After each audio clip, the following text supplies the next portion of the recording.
Hello and welcome to our presentation on the design technique of structure charts. This is by Clark Mulvey and Trey Walker. What is a structure chart? A structure chart is a breakdown of a system into the lowest manageable levels. It will always be some kind of a visual chart, and it helps the reader to understand the relationships and connections between the different modules or elements or components within a project. This is used when dividing and conquering a large software problem. It helps to break down complex issues into smaller manageable pieces. It is usually in a hierarchical format like a tree shown on the right here. The highest element is the root, which is the most complex part of the module that we are explaining, and the lowest pieces or the leaves are the most simple and they can't really be breaking down anymore. So how to create a structure chart? We first want to start with the root, or sort of the most complex piece that we're working with at this time. We then conceptualize the main subtasks that must be performed by the program to solve the problem. And then we focus on each of the subtasks individually. So what this looks like is we get the root. After we get the root, we get the subtasks. And these are not as complex as the root, but they're still fairly complex. It is good to get all of these out of the way at the beginning. And then as soon as we have all of the subtasks, you take one of the subtasks and break it down until it's completely flushed out all the way to the leaves. It's just easier to flow this way. And eventually the leaves of the tree represent simple methods that can be coded with just a few program statements. In addition, it is nice to have the relationships and data passing between modules or components clearly shown. And I'll show you how we can accomplish that with the next slide. Okay, so here is a structure chart that we created. And keep in mind that this doesn't necessarily have to be exactly correct to what we have. This is just an idea of what a structure chart could look like.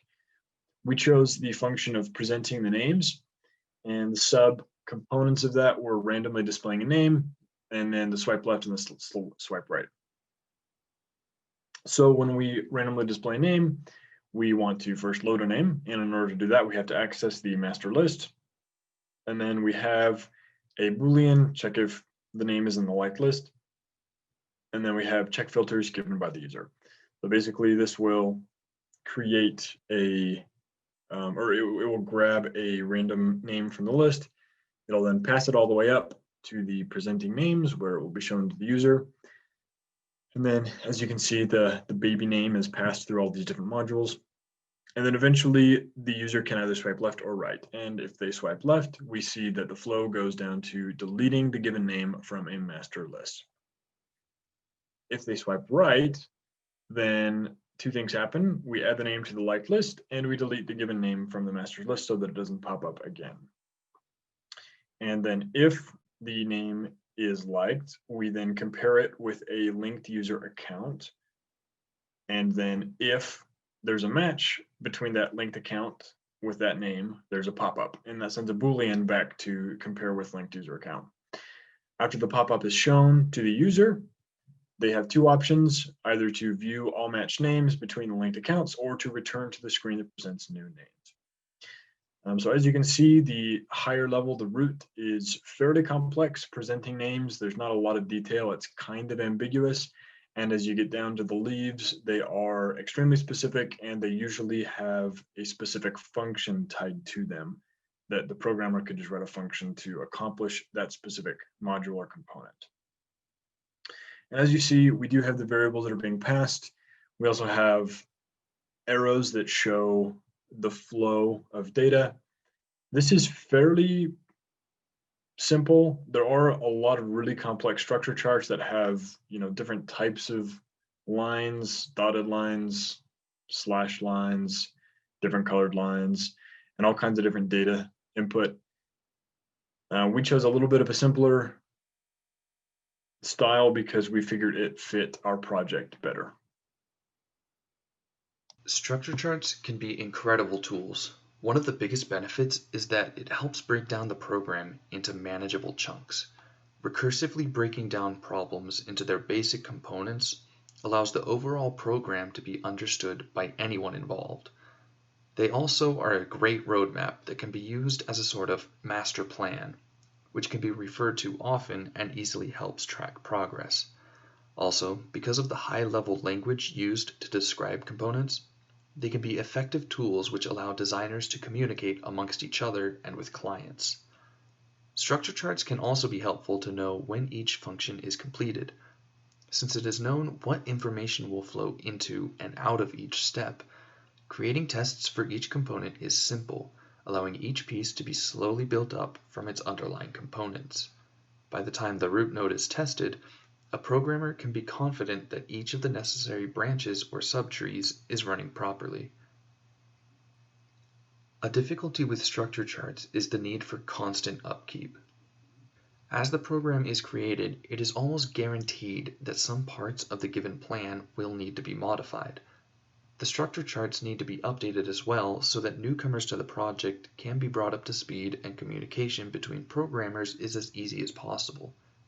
If it's left to the wayside, the benefit of having a master plan can become a hindrance, since you won't have any idea what adjustments needed to be made and where the original design came up short. This difficulty in communication can, again, be circumvented by spending some time in keeping charts up to date. There's also not a one-to-one connection between a structure chart and a program, meaning several programs could be written that followed the design of any structure chart.